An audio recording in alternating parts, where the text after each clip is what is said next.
All right, this is a demonstration of Lenz's law. It's a really good demonstration. It's better if you can see it in person. I'm going to show it to you from the view you have here, and then afterwards I've already made another video that shows the top-down view so that you can see what's going on inside. So I have a roll of aluminum foil. Aluminum is a very good conductor, but it is not magnetic. And I have a magnet sitting here. It's a spherical magnet.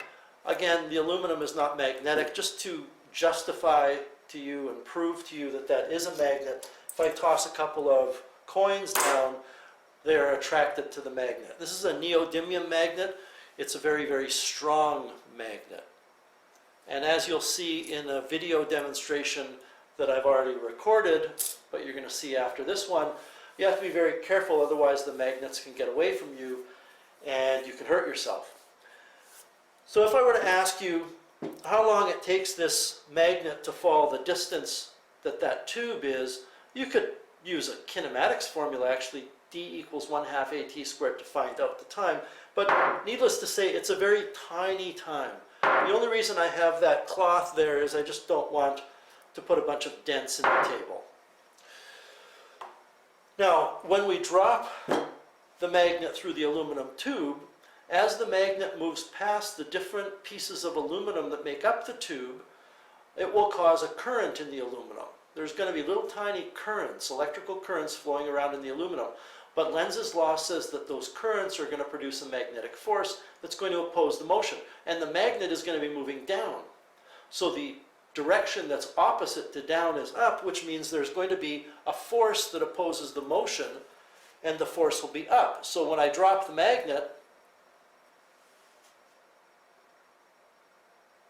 that's how long it takes to fall through. We'll do that one more time, and then I will show you a top-down view where I point the camera in from the top so you can see what's actually happening. But what's actually happening is the magnet is just kind of floating down very slowly as it goes through the tube. So that's one demonstration of Lenz's law.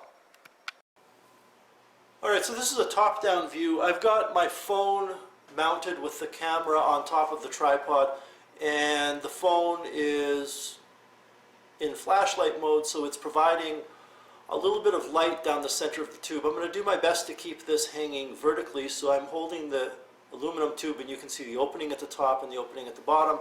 And when I drop the magnet in,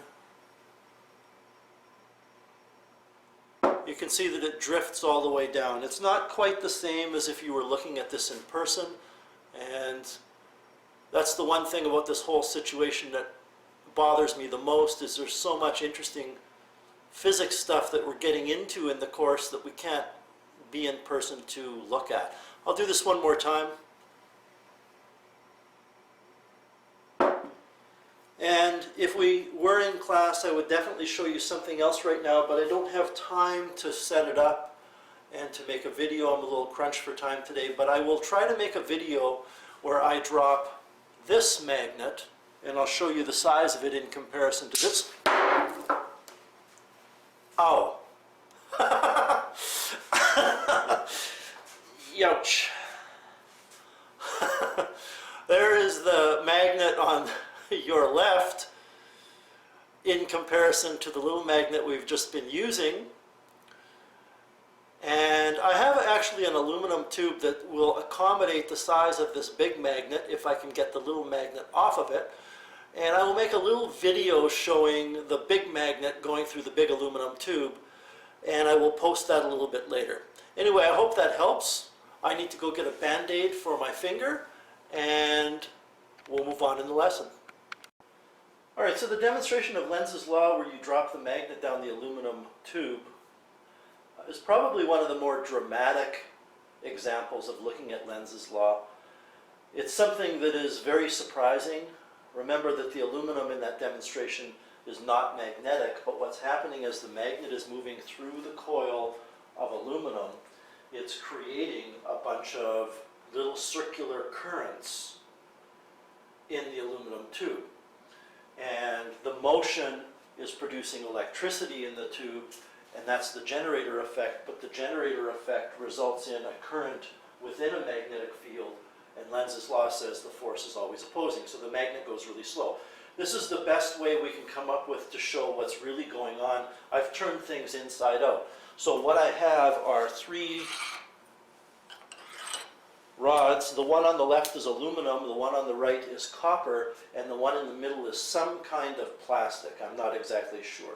Now, none of those materials are magnetic, but the aluminum and the copper are pretty good conductors. And what we also have are ring-shaped magnets. They're inside of a kind of a wooden frame, and the only reason they're in the wooden frame is to keep them from getting damaged if they happen to hit anything. And at the bottom of each of these rods is a little piece of sponge to just cushion the fall. There is very little friction here between the magnet and the rod. But you'll notice that when you drop the magnet over the aluminum rod, it travels slower.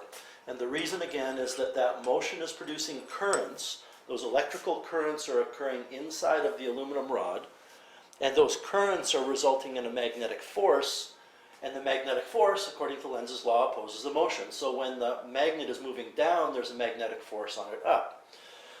If I were to drop both of these on the 2 conductors at the same time, you discover that the copper ends up producing a greater force. And the reason for that is that copper is a better conductor of electricity.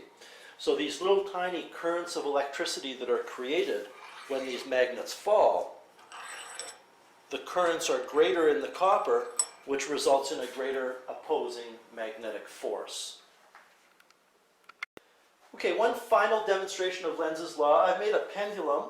The body of the pendulum is made out of a piece of wood, and at the top I've drilled a hole through the piece of wood and inserted in that hole some Teflon washers to create a very, very low friction pivot point. And then I've put a metal bar through that hole with the Teflon washers and put a couple of clips on the top. And anyway, I've set this up so that if I bring this up, it acts as a pendulum. It swings back and forth. And you could do some interesting Physics 20 questions with this to try to determine the gravitational field strength of the Earth.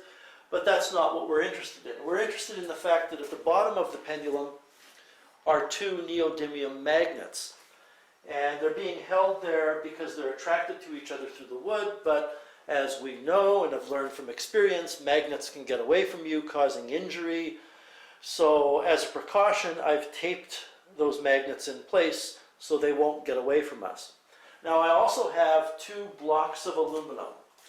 And these blocks of aluminum they're about 3.5 pounds each. It's hard to imagine, but they're very, very heavy. And aluminum is, of course, a really good conductor of electron flow. So what I'm going to do is put the 2 blocks of aluminum on either side of the pendulum.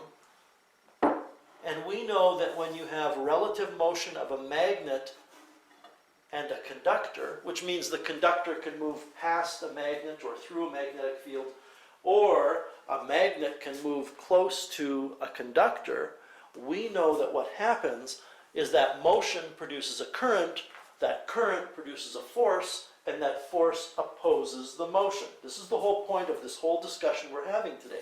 Lenz's law says the force at the end of this chain of events will oppose the motion. So if I lift this pendulum up and drop it, you discover that it comes to a stop very, very rapidly. And in fact, as I'm pulling this pendulum towards the camera, I can feel some resistance. And if I drop it from this point, it drops very, very slowly. If I drop it from the same height,